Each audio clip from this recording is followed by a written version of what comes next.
Hello everyone, welcome to Vini Care. இன்னைக்கு வந்து பாத்தீங்கன்னா நான் வந்து திண்டிவனம்ல இருந்து மறுபடியும் பெங்களூர் வந்துட்டேன். என் தங்கச்சிக்கு வந்து மேரேஜ் இன்னைக்கு. சோ இங்க வந்து பாத்தீங்கன்னா இது ஃபார்ம் ஹவுஸ் தான். நீங்க நிறைய பேர் வந்து vlog கேட்டிருந்தீங்க. என்னால வந்து ஊர்ல இருந்தப்ப வந்து அது ப்ராப்பரா போட முடியல. இங்க என்னோட சிஸ்டர் மேரேஜ் vlog வந்து கூடிய சீக்கிரம் நான் வந்து உங்க கூட ஷேர் பண்றேன். இன்னைக்கு வந்து பாத்தீங்கன்னா ஹைபிஸ்கஸ் வச்சு தான் நான் வந்து ஒரு ரெமெடி உங்ககிட்ட ஷேர் பண்ண போறேன். ஹைபிஸ்கஸ் வந்து பாத்தீங்கன்னா இங்க ரொம்ப ஃப்ரெஷ்ஷாவும் கிடைச்சது. சரி உங்களுக்கும் யூஸ்ஃபுல்லா இருக்கும் அப்படின்றதுக்காக இதை நான் ஷேர் பண்றேன். ஜெனரலாவே செம்பருத்தி பூ வந்து பாத்தீங்கன்னா முடிக்கு ரொம்ப ரொம்ப நல்லது.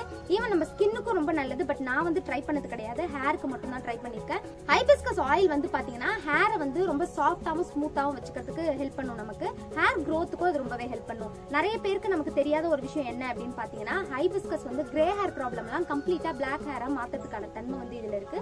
சோ இதை வச்சு இன்னைக்கு ஒரு ரெமெடி வந்து உங்களுக்கு நான் ப்ரிப்பேர் பண்ணி காமிக்கிறேன்.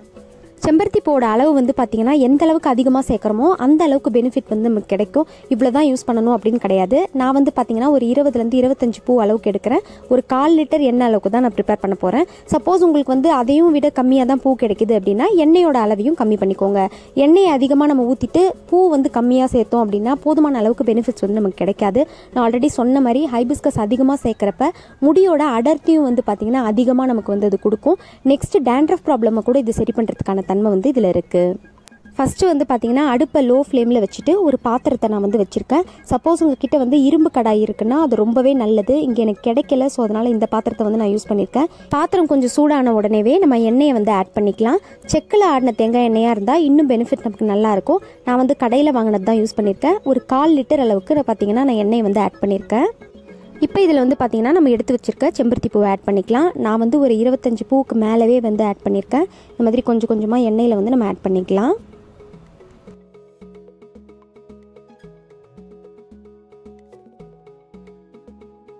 ஆட் பண்ணதுக்கப்புறமா ஒரு கரண்டி வச்சு எண்ணெயில் வந்து மூழ்கிற அளவுக்கு இந்த பூவை வந்து இந்த மாதிரி அழுத்தி விடுங்க. அப்போ தான் அதோட சத்து வந்து பார்த்தீங்கன்னா எண்ணெயில் கம்ப்ளீட்டாக இறங்கும். இப்போ இதில் வந்து பார்த்தீங்கன்னா நான் ஒரு 2 ஸ்பூன் அளவுக்கு வெந்தயம் வந்து ஆட் பண்ண போகிறேன். வெந்தயமும் வந்து பார்த்தீங்கன்னா ஹேருக்கு ரொம்ப ரொம்ப நல்லது. நிக்கோட்டினிக் ஆசிட் அப்படின்ற ஒரு பொருள் வந்து இந்த வெந்தயத்தில் இருக்குது.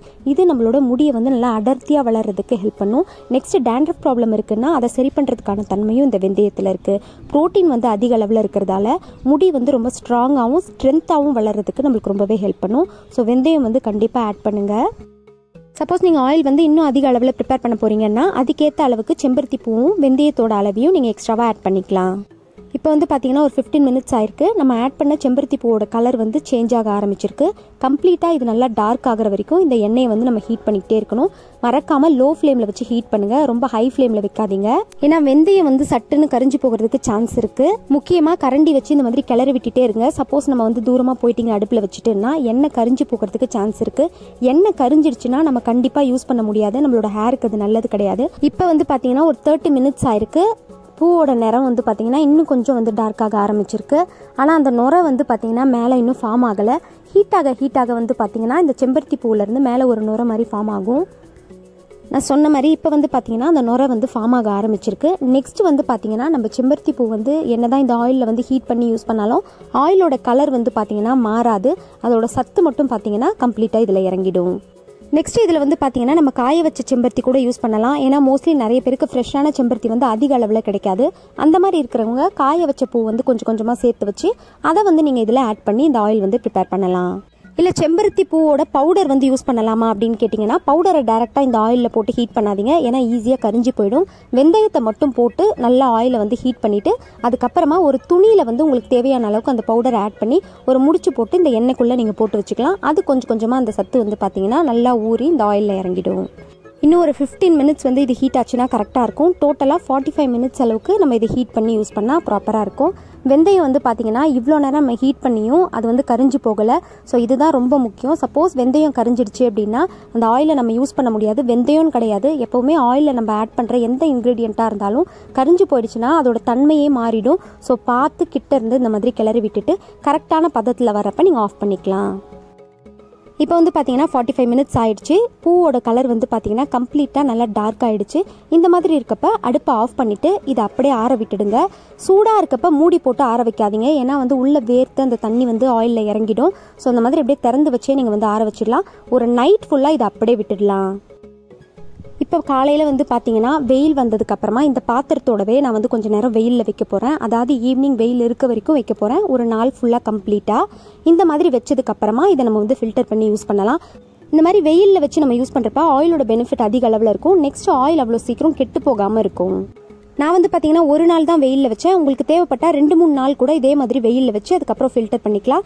நான் ஃபில்டர் பண்ணதுக்கு அப்புறமா வந்து வெயிலில் வச்சுக்கலாம் அப்படின்றதுக்காக விட்டுட்டேன். இப்போ இதை வந்து பார்த்தீங்கன்னா நான் ஃபில்டர் பண்ண போகிறேன். ஃபில்டர் பண்ணுறப்ப நம்ம கவனமாக இருக்க வேண்டிய ஒரு விஷயம் என்னன்னு பார்த்தீங்கன்னா, எப்போவுமே ஃபில்டர் பண்ணுறப்ப அந்த இன்க்ரீடியன்ஸை வந்து ப்ரெஸ் பண்ணாதீங்க. ஆயில் வேஸ்ட் ஆகும் அப்படின்னு நினச்சி நம்ம ப்ரெஸ் பண்ணிவிடுவோம்.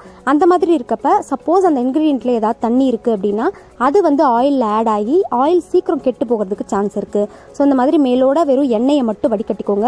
மீதி இருக்க இன்க்ரீடியண்ட்டை லாஸ்ட்டாக ஒரு பாத்திரத்தில் வந்து நீங்கள் ப்ரெஸ் பண்ணி வடிகட்டிட்டு அந்த ஆயிலை வந்து நம்ம உடனே யூஸ் பண்ணிக்கலாம். வச்சு யூஸ் பண்ணீங்க அப்படின்னா அதுவுமே கெட்டு போயிடும். இப்போ இந்த ஆயில் வந்து ரெடி ஆயிடுச்சு. ஈஸியாக 2 இன்க்ரீடியன்ஸை வச்சு இதை நம்ம ப்ரிப்பேர் பண்ணிடலாம். பட் எஃபெக்ட் வந்து பார்த்தீங்கன்னா ரொம்ப ரொம்ப நல்லா இருக்கும். இப்போ இதை வந்து நான் ஒரு கண்ணாடி ஜாரில் வந்து ஊற்றி வைக்க போகிறேன். ஏன்னா ஆயிலை எப்பயுமே கண்ணாடி ஜாரில் ஊற்றி வைக்கிறது தான் ரொம்ப நல்லது. அதோட தன்மை வந்து மாறாமல் இருக்கும், ரொம்ப நாள் கெட்டு போகாமலும் இருக்கும்.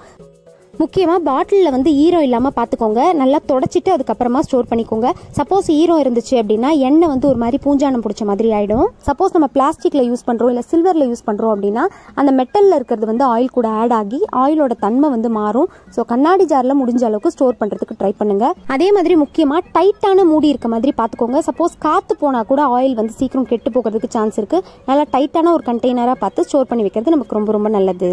இப்போ இந்த மாதிரி கண்ணாடி ஜாரில் ஊற்றி வச்சதுக்கு அப்புறமா ஒரு 15 நாள் வந்து இதை வெயிலில் வச்சு எடுங்க. அதாவது காலையில் வெயில் வரப்ப நீங்கள் வச்சுட்டு ஈவினிங் வந்து அதை எடுத்துக்கலாம். 15 டேஸ்க்கு அப்புறமா இந்த ஆயிலை வந்து நீங்கள் யூஸ் பண்ணலாம். இப்போ இந்த ஆயிலை வந்து எப்படி யூஸ் பண்ணணும் அப்படின்னு நான் உங்களுக்கு சொல்லிடுறேன். ஒரு டைம் இந்த ஆயில் யூஸ் பண்ணுறப்பவும் லைட்டாக வார்ம் பண்ணிட்டு யூஸ் பண்ணுங்க. அதாவது உங்களுக்கு தேவையான அளவுக்கு தேங்காய் எண்ணெயை வந்து ஒரு பாத்திரத்திலையோ இல்லை ஒரு பவுல்லையோ எடுத்துக்கிட்டு அதை லைட்டாக சுட தண்ணியில் கொஞ்சம் நேரம் வச்சுட்டு அதுக்கப்புறமா யூஸ் பண்ணுங்க. டைரெக்டாக ஹீட் பண்ணாதீங்க, லைட்டாக சூடாக இருந்தால் போதும். வார்ம் பண்ணதுக்கு அப்புறமா உங்க விரல் நுனியால இந்த ஆயிலை வந்து எடுத்து, அப்படி இல்லைன்னா காட்டன் பால் யூஸ் பண்ணி கூட நீங்க எடுத்துக்கலாம். முடியோட வேர்ல படுற மாதிரி நல்லா அப்ளை பண்ணி ஸ்கேல்பை நல்லா மசாஜ் பண்ணுங்க. எப்பவுமே ஆயில் வைக்கிறதுல முக்கியமான விஷயம் மசாஜ் பண்றது தான். எந்த அளவுக்கு நம்ம வந்து ஸ்கேல்பை மசாஜ் பண்றோமோ அந்த அளவுக்கு நம்மளோட ஹேர் வந்து நல்லா ஹெல்த்தியா வளரும். டெய்லி ஹேர் ஆயிலா இதை நம்ம யூஸ் பண்ணிக்கலாம். ஹேர் வாஷ் பண்ணணும்னு அவசியம் கிடையாது. சப்போஸ் உங்களுக்கு ஆயில் வைக்கலாம் டைம் இல்லை அப்படின்னா நீங்க ஹேர் வாஷ் பண்றதுக்கு முன்னாடி ஒரு 1 hour இல்லை 2 hours முன்னாடி இந்த ஆயிலை வச்சுட்டு ஷாம்பு அண்ட் கண்டிஷனர் யூஸ் பண்ணி நீங்க ஹேர் வாஷ் பண்ணிக்கலாம். இதை தொடர்ந்து நீங்க யூஸ் பண்ணிட்டு வரப்ப உங்களோட ஹேர்ல நல்ல டிஃபரன்ஸ் உங்களுக்கு தெரியும். முடி ரொம்ப சாஃப்டாகவும் சில்கியாகவும் இருக்கும். அடுத்து முடி நல்லா அடர்த்தியா வளர்றதுக்கு இது ரொம்பவே ஹெல்ப் பண்ணும். ஹேர் க்ரோத்தையும் நல்லா ஃபாஸ்டன் பண்ணும். டேண்ட்ரஃப் ப்ராப்ளம் இருக்கு இல்லை ஹேர் லாஸ் இருக்கு அப்படின்னாலும் அதையும் கண்ட்ரோல் பண்றதுக்கான தன்மை வந்து இந்த ஆயில்ல இருக்கு. நான் சொன்ன மெத்தட்ல இந்த ஆயில் வந்து நம்ம கரெக்டா ப்ரிப்பேர் பண்ணி வச்சுக்கிட்டோம் அப்படின்னா 1 yearக்கு மேல இந்த ஆயில் வந்து கெட்டு போகாம இருக்கும். ரிசல்ட்டும் வந்து பாத்தீங்கன்னா ரொம்ப எஃபெக்டிவா இருக்கும். இந்த வீடியோ உங்களுக்கு யூஸ்ஃபுல்லா இருந்திருக்கும்னு நினைக்கிறேன். நீங்க ட்ரை பண்ணி பார்த்துட்டு உங்க ரிசல்ட்ஸ் மறக்காம கமெண்ட்ஸ்ல என் கூட ஷேர் பண்ணிக்கோங்க. தேங்க்ஸ் ஃபார் வாட்சிங் மை வீடியோ.